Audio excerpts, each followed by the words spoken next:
Hi everyone, it's Clever Zodiambo here, and today I'll be showing you my process of creating a commissioned portrait of fashion model Malibu Joe. The photograph I'll be using was taken by Dean Bradshaw, and in the description you'll find a link to both Dean and Malibu's Instagram where you can see and appreciate more of their work. In any case, here's my approach to this portrait.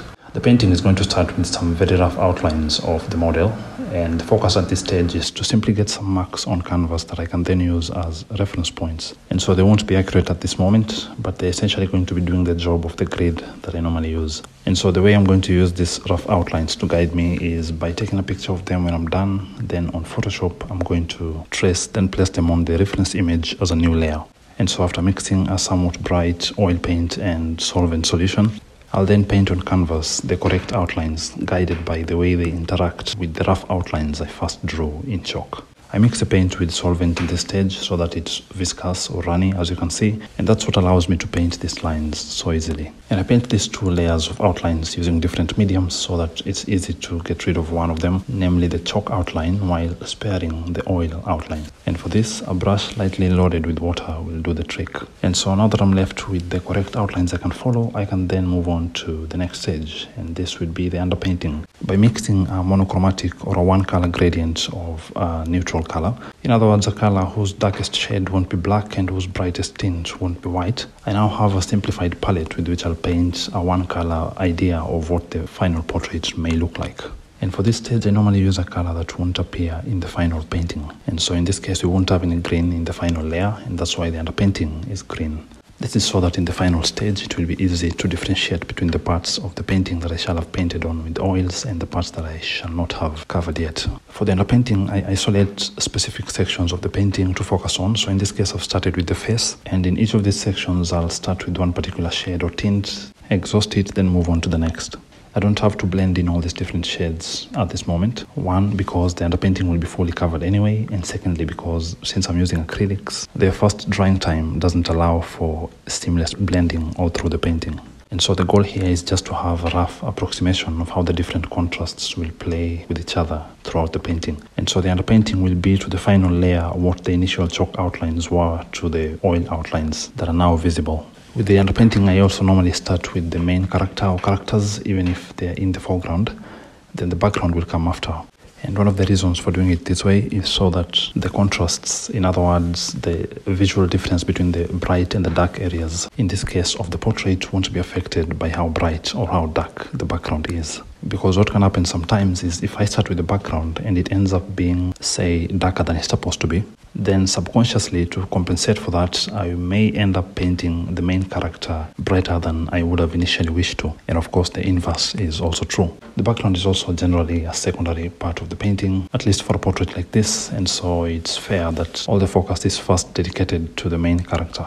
For the final layer, it's a different story. So in this case, I'll actually start with the background. And so back to the palette I go, and this time I'll be mixing oil paints. And so after creating a simple array of the colors that will appear in the background, I can then start covering that section. Unlike the last time I used oil paints, which was in the outline stage, the paint at this stage isn't mixed with any solvent. This is what makes it easier to blend in these individual shades and tints of blue. And since oil paints take a long time to dry, I'm able to smoothen these transitions from color to color by roughing up the edges or the borders where two colors meet, and use one-directional strokes or brush movements to hide that transition. And so I'm going to repeat this with all the other different tints of blue that make up the background. Then it will be time to move on to the main portrait.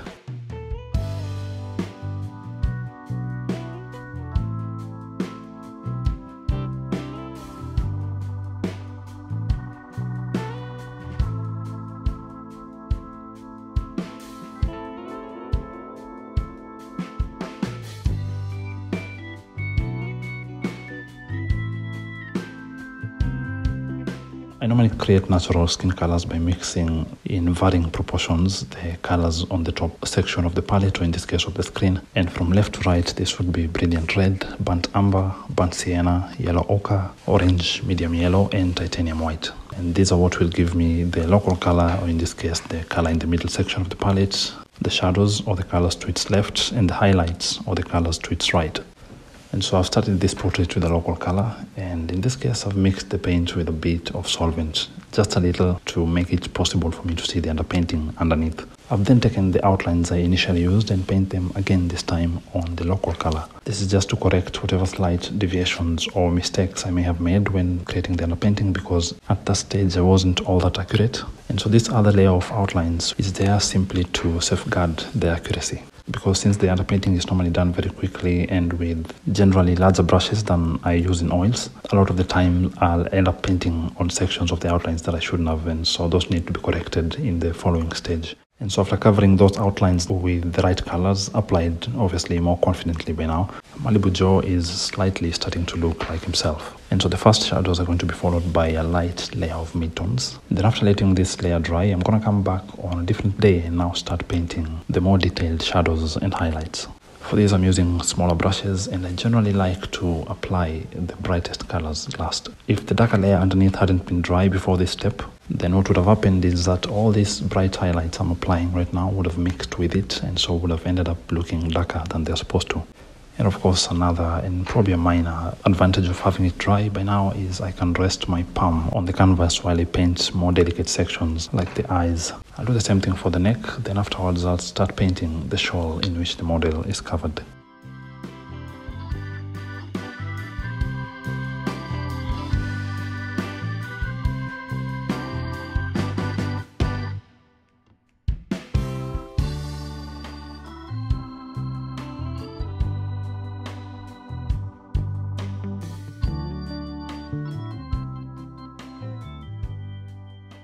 The reason why I'm not painting the hand that's holding the cigarette at this moment is because it's in front of everything else, and so I need to finish painting everything in its background and have, in this case, the shawl overlap a bit into where the hand is going to be, so that the hand will, so to speak, cut through those overlaps and appear more realistically in front. And so for the shawl, after painting what can also be called a local color, I've then moved on to the shadows. I've used relatively larger brushes for this, but of course afterwards the smaller brushes will take care of the finer details. And when I'm satisfied with this part of the shawl, I can then go back up and this time paint the crown or the top part of the hat. With these simple markings, I'll roughly demarcate the sections where different colors will appear. And after covering them with the more subdued tones of the mid-tones, shadows and highlights, I can then paint the final or the brightest highlights at the very end. I'll then use a flat brush to paint the brim, and the canvas will act as a pivot for my wrist to enable me to create a smooth curve. The lower section of the brim is in complete shadow, and so this will be covered in burnt umber, which is the color I normally use for my shadows. The midtones will come after. There are no highlights in this part because it's almost completely dark. And afterwards I'll go back to the lower section of the shawl and paint some finer details of its design that I couldn't paint earlier because the section underneath hadn't fully dried.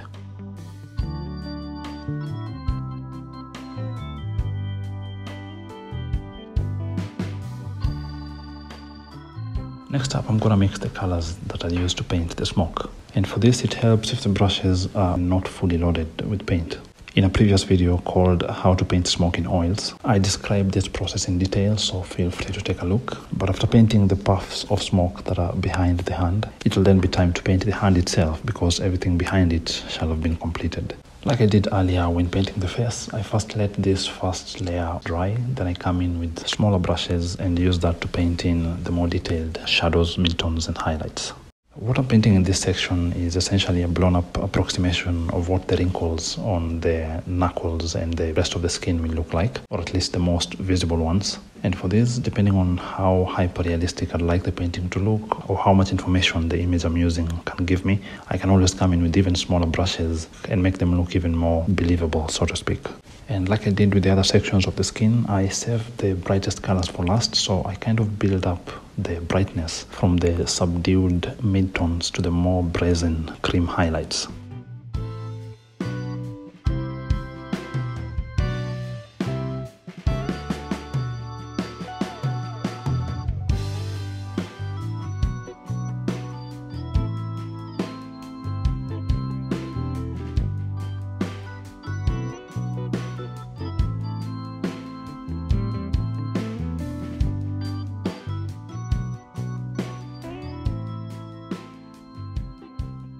Next up, I'll paint the bracelet on his wrist, which compared to the rest of the painting is a much easier and more straightforward affair. But to get the outer borders right, I'll need to use some masking tape. Of course, the section underneath has to be dry, otherwise the tape won't hold and it will ruin that section. There are other straight lines within the bracelet, but for those I have to resort to freehand painting because for the reason I just outlined, it will be impossible to stick masking tape onto the bright section because I've just painted it and wouldn't want to damage it. Afterwards, I'll peel off the tape, then move on to the ring on his finger.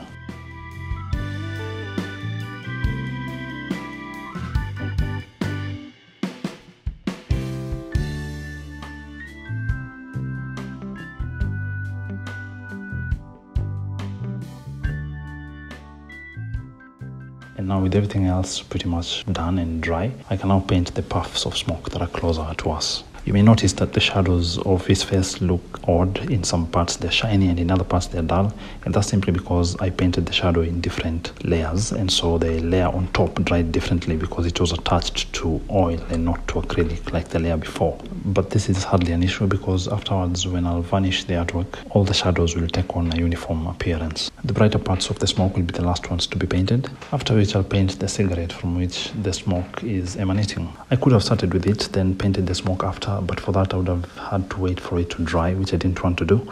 And so starting with the smoke allows me to finish this final part of the painting in one sitting. And so with that, we now have ourselves a complete portrait of Malibu Joe. Thanks for watching, and I hope to see you in the next one.